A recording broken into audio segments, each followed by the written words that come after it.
네, 안녕하세요. 추준영입니다. 오늘은 여러분들이 제일 좋아할 신인철 선생님 모셔서 여러분들이 제일 좋아할 미국 대선과 관련된 이야기를 나눠보도록 하겠습니다. 안녕하세요. 예, 안녕하십니까. 네, 선생님 요즘에 위즈덤 칼리지 출강 준비하느라 바쁘시죠? 아, 네. 좀 더 바빠지긴 했습니다. 예, 어떤 내용으로 준비하고 계세요? 그러면? 레이건 시기 이래로 이제 미국 국내 정치의 역학구도 그리고 그것의 이제 향방 아마 이걸 위주로 살펴보지 않을까 싶습니다. 그러면 거의 한 45년 그렇죠. 정도를 이제 다루는 미국 현대사를 다뤄보는 45년 정도인데 그 45년이 사실은 도널드 트럼프라는 한 인물에 의해서 좀 체화되고 있는 감도 있기 때문에 그 45년을 한번 잘 다뤄봐야 될 것 같습니다. 그러니까 뭐 어떻든 미국 대선과 관련돼서 최근에 이제 미국 정치 전반에 대한 관심이 높아지고 있는데 위즈덤 칼리지 신인철 선생님의 강의 여러분들 나중에 기대하셔도 좋을 것 같다라는 말씀 먼저 드리겠습니다. 감사합니다.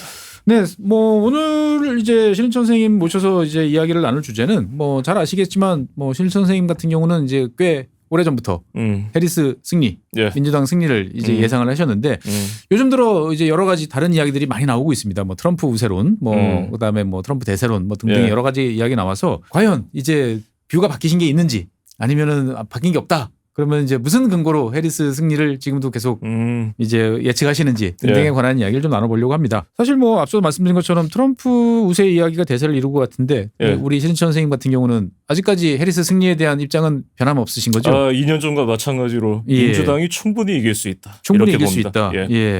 충분히 이길 수 있다라고 생각하시는 근거 몇 가지 한번 좀 말씀해 주시면 좋을 것 같아요.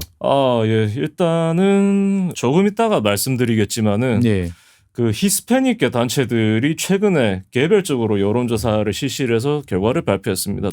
자기들끼리 전국치가 있고 뭐 플로리다 포함 뭐 경합주치가 있는데 둘 다 이제 우리 통상 최근에 나온 전국 여론조사하고는 틀이 좀 많이 다릅니다. 그러니까 최근 여론조사의 틀이 크게 두 가지가 아니겠습니까? 뭐 히스패닉 남성의 트럼프 선호도 급상승. 두 번째로는 그로 인한 민주당의 우위 축소. 이것인데 남성들이 그렇게 유의미하게 이동한 것 같지는 않습니다. 그리고 두 번째로는 7개 경합주든 전국이든 전반적인 판세 자체가 그래도 히스패닉 표심이 바이든 시기에 비해서는 해리스로 많이 돌아왔다. 이렇게 볼 수가 있겠습니다. 그러니까 어떻든 간에 민주당의 지지 기반이 이렇게 약화되는 그런 추세는 아니고 잘 유지되고 있기 때문에 뭐 지금 일각에서 이야기하는 트럼프 대세론 이거 아니다. 라고 사실은 하나 유념을 좀 유의를 하시면 좋을 게 2년 전에도 사실은 미국의 주류 언론들이 히스패닉 지지율을 언급하면서 민주당의 선거 전망을 굉장히 비관적으로 봤었습니다. 그렇죠. 그때 레드 웨이브 뭐 이제 이런 이야기 많이 나왔던 것 같은데. 그 근거가 이제 히스패닉 지지율 격차 축소였는데 알고 보면은 이제 에디슨 리서치의 전국 단위 출구조사 결과를 한번 보시면은 민주당이 60대 39로인가 그래도 변함없이 공화당을 탄탄하게 앞섰습니다. 그리고 공화당의 히스패닉 지지율 39%에 어떤 함정이 숨어 있느냐? 플로리다죠.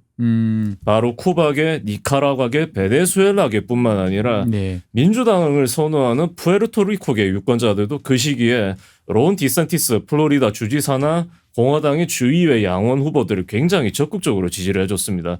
바이든 행정부에 너무 실망한 나머지. 근데 그런 이제 히스패닉 지지율 보정치가 알고 보니까는 플로리다나 혹은 민주당이 지키기야 했습니다만은 격차가 또 좁혀진 텍사스 쪽에 너무 집중이 되어 있었다 이거죠. 그 말인즉슨 애리조나나 뭐 네바다 이런 주에서는 그래도 민주당이 중간 선거임도 감안을 해도 굉장히 지지 기반을 잘 지켜냈다. 근데 올해 대선 같은 경우도 그러면은 중간 선거니까 통상은 민주당 지지층이 덜 결집한다 이렇게 봐도 되지 않겠습니까? 근데 그런 걸로 봐도 사실은 22년에 민주당 지지층이 굉장히 적극적으로 투표를 한 편입니다.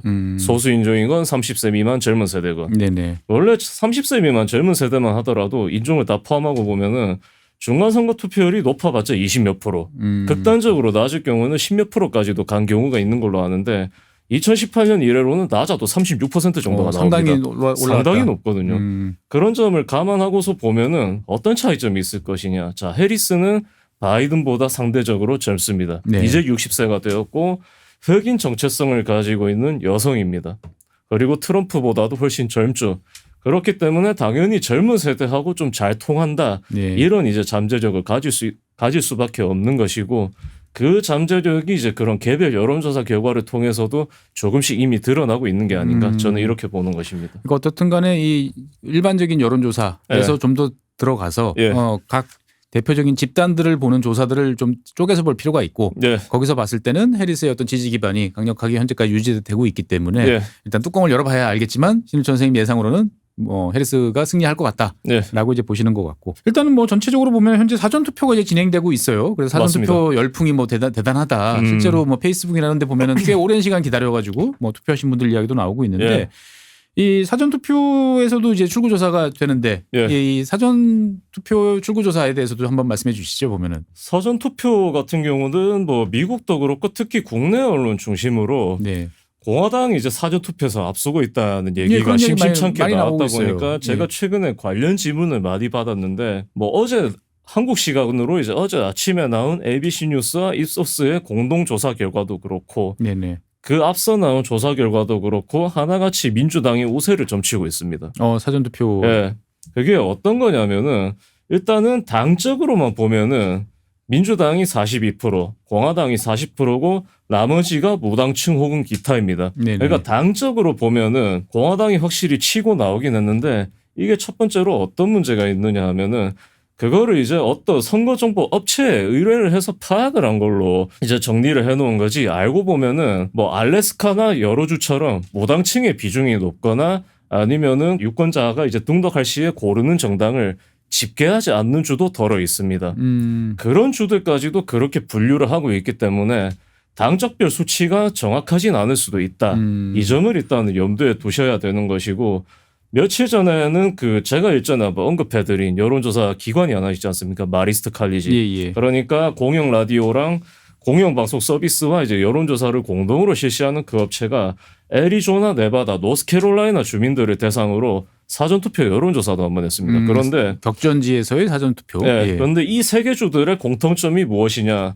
노스캐롤라이나를 제외하면은 애리조나와 조지아 모두 공화당의 비중이 조금 미세하게 아니면은 더 높습니다. 네네. 그러니까 민주당보다 더 높습니다. 조지아가 아마 49대 45 정도일 테고 애리조나가 그거보다 조금 더 큰 걸로 이제 기억을 하고 있습니다. 그리고 또 65세 이상이나 아니면은 모든 연령을 통틀어서 거의 유일하게 적극적으로 공화당을 지지하는 50, 64세의 비중이 굉장히 높습니다. 낮아도 68%, 높으면 70%를 돌파를 하거든요.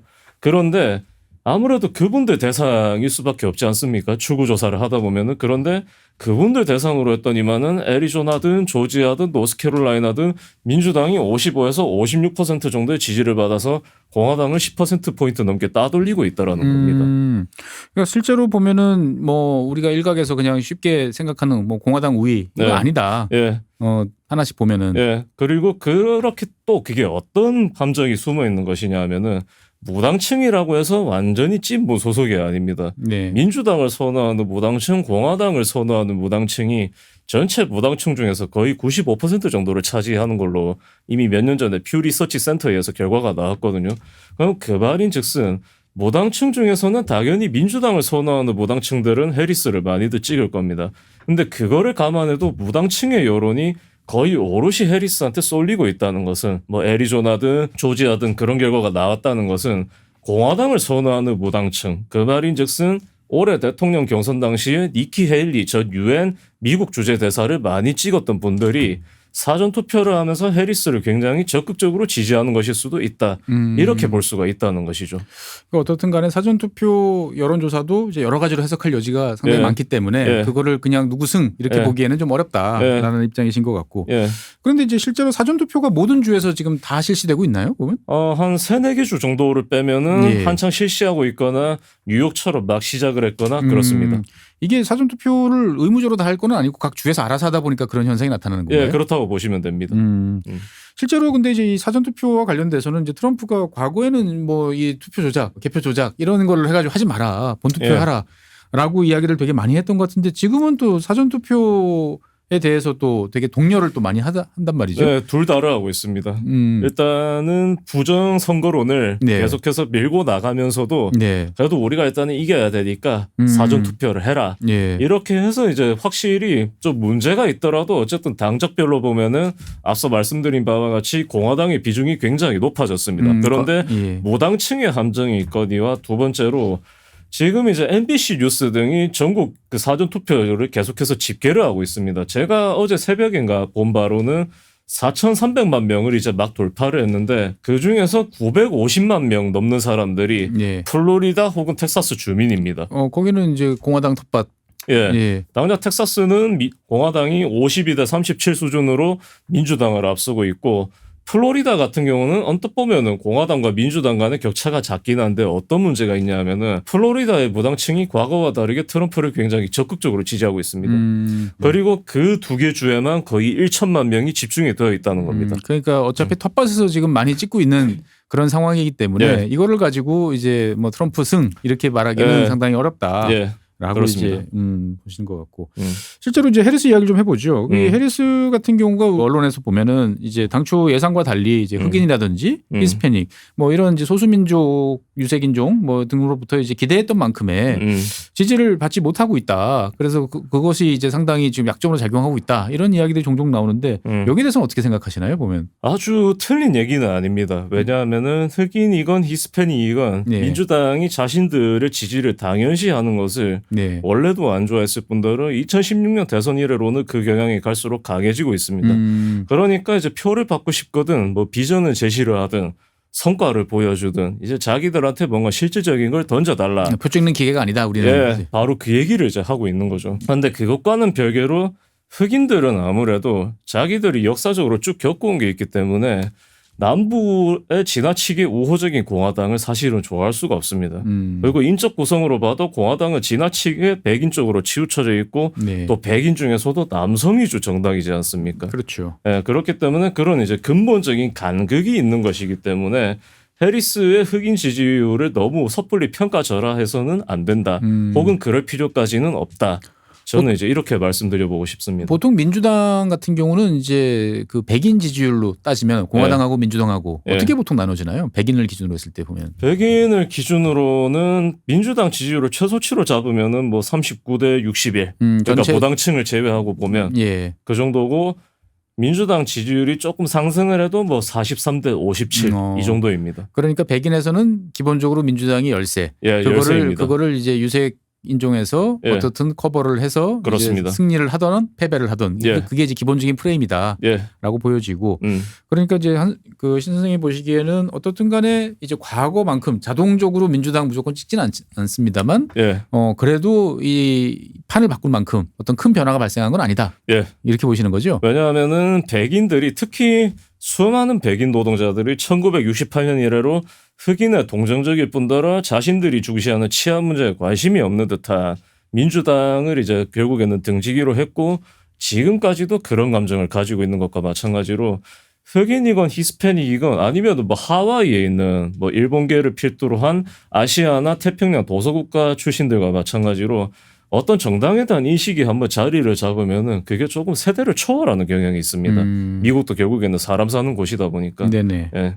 그리고 그게 백인이건 소수인종이건 계속해서 나타나고 있다. 이런 것이죠. 변화는 있지만 예. 아직까지 트렌드는 예. 기존의 트렌드에서 크게 벗어나지 못하고 있다라고 이제 이야기되고 있고. 예. 다른 한편으로 보면 이제 해리스가 이제 모금 실적에서는 앞서가고 있는데 이 모금된 돈을 효과적으로 잘 못 집행한다. 뭐 이런 이야기도 나오는 것 같고 그다음에 이제 그 광고나 이제 이런 방송 어떻게 보면 흔히 말하는 이제 공중전에 예. 이제 많이 투자를 하고 있는데 오히려 공화당 같은 경우가 호별 방문 이런 이제 지상전을 통해 가지고 잠식을 해 들어가고 있다. 이런 이제 구체적인 구도에 관한 여러 가지 분석도 나오고 있는데 여기에 대해서는 또 어떻게 생각하시나요? 그거는 미국 주류 언론의 보도 방식을 조금은 비판적으로 볼 수밖에 없을 것 같습니다. 왜냐하면은 공화당 같은 경우는 뭐 지난번에 노스캐롤라이나에 대해서 말씀드린 바와 마찬가지로 지역구를 게리맨더링화 해놓고 시골과 소도시의 지역구를 자신들이 최대한 차지하고 유지를 합니다. 그렇게 하면서 지역 조직을 정말로 밑바닥까지 그러니까 한국으로 치면은 기초의회 단위까지 다져놓은 다음에 중요한 선거가 있을 때마다 그 조직을 총동원해서 이기지 않습니까? 예. 근데 민주당 같은 경우는 오바마 시절부터 풀뿌리 조직에 관심을 가지긴 했습니다만은 시골과 소도시의 지지층이 점점점 떠나가고 있는 것을 너무 간과했고 두 번째로는 대도시에 너무 치우쳤던 감이 있습니다.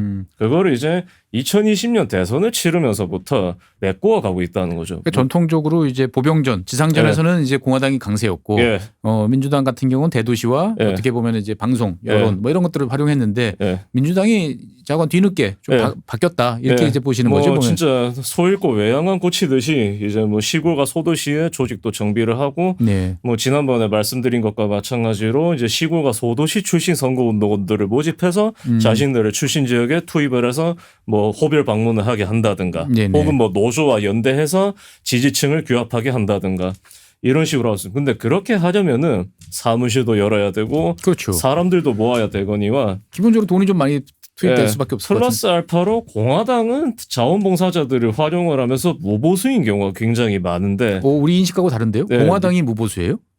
맞습니다. 얼마 전에 심지어는 공화당 쪽 노설가 한 명이 더힐에 칼럼을 올리면서 그 점을 지적한 바가 있습니다. 어떻게 지적을 했습니까? 공화당은 무보수고 민주당은 정당한 보수를 지급을 하고서 운동원들을 투입하고 있다. 그리고 이 운동원들이 바이든 용태 이래로 삽시간에 해리스 밑으로 모여든 사람들이다. 그러니까 열정으로 봐도 절대로 트럼프 지지층한테 밀리지 않는다. 그런데 그렇다 보니까는 돈이 굉장히 많이 들지 않겠습니까? 그렇죠. 왜냐하면은 광고도 보내야 되고 하니까 돈이 많이 드는데 실제로도 민주당의 이제 풀뿌리 조직의 일각이 9월 중순 아니면 말쯤에 이런 푸념을 한 적이 있습니다. 우리가 조직을 진짜 제대로 활용을 해서 지지층을 최대한 규합을 하려면은 1억 달러 정도가 더 필요하다. 1억 달러. 야, 그 돈 달라. 통이 크다. 근데 이제 그나마 해리스 같은 경우는 그 바이든을 대체하면서 출마한 이래로 매월 억 달러 단위로 이제 돈을 모으고 있기 때문에 부족할 수도 있겠지만은 그래도 풀뿌리 조직을 전국 각지에서 최대한 확산시켜 볼 정도는 됩니다.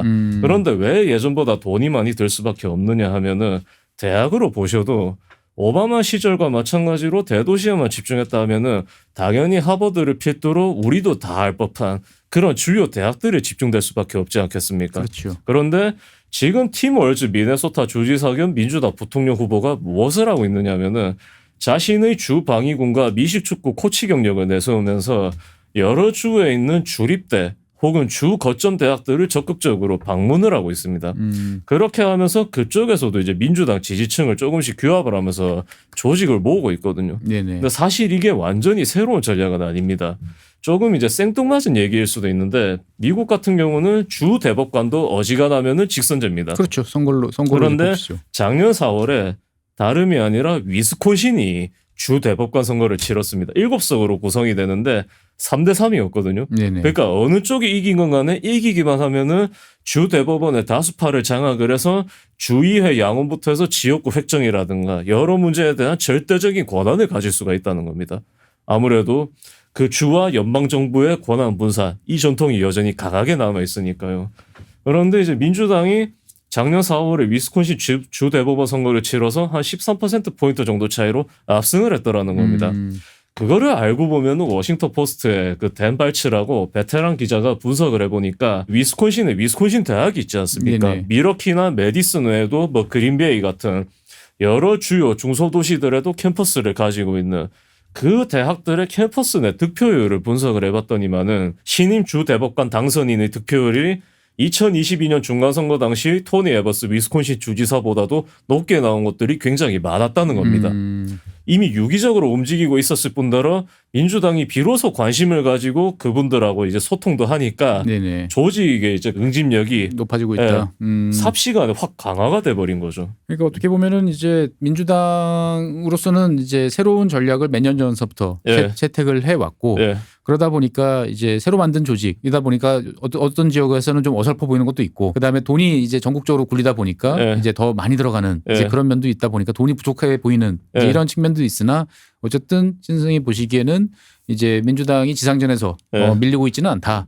그 밀리고 있다고 보기도 사실은 힘든 것이 물론 트럼프가 뭐 인지도와 공화당이 그 다년간 다져놓은 그런 조직을 총동원할 수는 있습니다.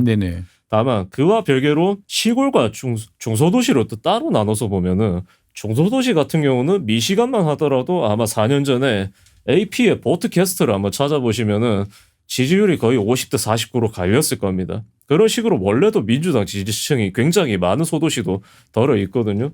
그런 것도 있을 뿐더러 또 해리스가 바이든을 대체하고 출마한 이래로 그러니까 7월 말을 제외하고 보면은 8, 9, 10월을 자신의 첫 분기로 잡을 수가 있지 않겠습니까? 그렇죠. 그 분기를 잡고 보면은 정확히는 7월 말부터 9월 말까지일 텐데 그 분기별 모금을 합산을 해보니까 6억 달러를 넘겼다는 6억 겁니다. 달러. 엄청난 네. 모금 실적인데요, 보면. 6억 6천만 달러 정도를 아마 넘겼지 싶은데 근데 해리스가 어떻게 하고 있느냐면은 제가 한번 말씀을 드렸던 적이 있는가 모르겠습니다만은 언더독 서사를 계속 활용을 하고 있습니다. 이분이. 나는 약자다. 예, 약자니까는 우리는 진짜 끝까지 관심을 가지고 있고 투표도 해야 된다라고 하는데 그거를 사실은 선거 자금 실적을 공개하면서도 활용을 한 바가 있습니다. 뭐냐 하면은 네네. 도널드 트럼프 전 대통령과 그 캠프 관련 산하 조직 혹은 공화당의 당 조직 같은 경우는 9월 모금 실적을 여느 때와 마찬가지로 다소 빠르게 공개를 했습니다. 우리 앞서 나가고 있다, 잘하고 있다 이런 거를 과시하기 위한. 과시하기 위한 것도 있지만은 정확히는 액수에서 밀리지만은 풀뿌리 지지층이 여전히 트럼프 전 대통령으로 뭉치고 있다. 이거를 보여주기 위해서 빨리 공개했다 이렇게 볼 수가 있겠는데 해리스 캠프는 연방선거위원회의 공개 기한까지 의도적으로 기다렸습니다. 뭔가 하면은 캠프만의 실적을 보건 아니면 캠프와 캠프의 사다 조직, 당 조직을 합산을 하건 우리가 트럼프를 압도하고 있기는 하다. 그런데 이런 결과를 이 와중에 공개를 해서 그러니까 9월 말에서 이번 달 초 사이입니다. 공개를 해버리면은 여론조사 추세와 다르게 우리 지지층이 굳건하게 결집을 하고 있네. 그럼 투표까지 하면은 우리가 이길 수 있는 거 아니야? 라고 이제 지지층이 생각을 하면서 좀 자만을 할 수가 있다. 그러니까 이제 일부러 더 언더독 스타일로 이제 가고 있다. 그대로 밀고 나갔는데 그 기한이 또 굉장히 여우 같은 것이 제 기억에 맞다면 주말이었습니다. 아니면 금요일이었거든요. 뉴스 별로 잘 안 볼 때 이제 안 볼 때 의도적으로 그렇게 했다. 그렇게 하면서 실제로도 지금 그게 성과를 거두고 있는 것이 10월의 첫 열흘 아니면 15일까지였던가 그 기간 동안에도 해리스 캠프가 1억 달러를 돌파한 걸로 제가 들은 바가 있습니다. 2주 만에. 예, 2주 만에.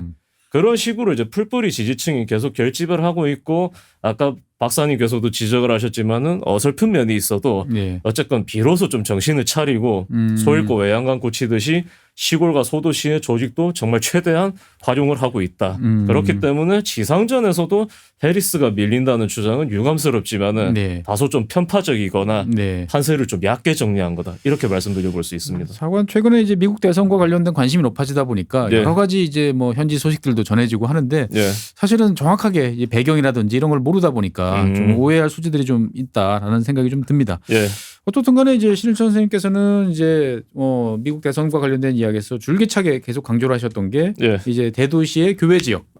그다음에 여성. 이게 이제 민주당 승리에 있어서 키포인트다라고 강조를 하셨는데 그런 견해는 지금도 변함없고 이 지역에서 민주당이 지금 승기를 잡고 있다. 핵심 계층이라고 할 수 있는 교외 지역 그다음에 여성. 이것도 여전히 유효하신가요? 그렇습니다. 그러면 이제 사실 이제 이 교외 지역이라든지 여성들의 여론 동향에 대한 조사를 또 별도로 이제 실시한 결과 뭐 이런 것들도 있을까요 보면? 일단은 학력별로 백인 여론조사 결과를 뭐 예를 들어서 며칠 전에 공개된 그 뉴욕타임스와 시에나 칼리지의 조사 결과를 한번 보시면은 고졸 백인 그러니까 통상 백인 블루칼러 노동자로 분류되는 분들은 58대 40 정도로 트럼프 전 대통령 쪽으로 다소 치우쳤습니다. 그런데 대졸 백인들은 그러니까 고학력 백인들은 57대 41 수준으로 또 해리스 부통령으로 넘어가 있거든요. 거기는 남성 여성 구별 없이 아니면 여성의 지지율이 훨씬 높습니다. 낮아도 57% 높으면 59에서 60% 정도가 나오는데 또 그게 있습니다. 대졸 백인 남성들의 민주당 지지율도 과거에 비해서 많이 높아진 거는 맞습니다. 그리고 이분들이 인구 비율로만 보면은 뭐 고졸과 대졸 백인 여성을 합산한 거라든가 아니면은 단순 고졸 백인 합산치보다도 조금 낮기는 한데 뭐 최대 30% 정도거든요. 고졸 백인은 그래도 제 기억이 맞다면 최대 40 정도까지는 나옵니다. 아니면 낮아도 35 정도. 근데 어떤 문제가 있느냐 하면은 이제 고졸 백인들 지지율이 그렇게 나오는 연유는 지역별 편차도 있다는 겁니다. 그러니까 조지아 같은 남부나 중서부의 여러 이제 중소주들 같은 경우는 아무래도 백인 노동자여도 공화당을 선호하는 경우가 많습니다. 압도적이거든요. 그 그렇죠. 지지율이. 지역 분위기가 압도적이다 보니까. 예를 들어서 조지아만 하더라도 왜 민주당이 바이든 시기에도 친노동자 노선을 밀고 나가더라도 고전을 할 수밖에 없느냐. 북동부에 거주하고 있는 그러니까 여러 산업에 종사하는 백인 노동자들이 변함없이 공화당이나 트럼프 전 대통령을 지지하고 있기 때문입니다. 조지아 북부의 카운티별 득표율을 한번 보시면은 높으면 80%를 넘기는 곳들도 굉장히 많습니다. 낮아도 70%, 압도적이군요. 뭐 67% 이런 곳이거든요. 그런데 그런 주들에 비해서는 뭐 예를 들어서는 이제 러스트벨트의 푸른 장벽 트리오, 그러니까 미시간, 펜실베이니아, 위스콘신 이런 주들은 고졸 백인의 민주당 지지율이 남부 쪽보다 높게 나옵니다. 전국 조사 결과만 보셔서는 사실 정확하게 평가하기가 쉽지가 않은 게 사실입니다. 그러니까 어떻든 뭐 어느 선거나 마찬가지겠지만 이제 미국 대선 같은 경우도 내 지지자를 지키고 그다음에 잠재적으로 이제 중간 지대에 있는 사람들을 최대한 끌어와야 되는데 어떻든 간에 민주당 입장에서 봤을 때는 이제 신일천 선생님이 계속 강조하시던 그 핵심 계층에 있어서의 우위 이런 것들을 유지하는 데 지금 성공하고 있다.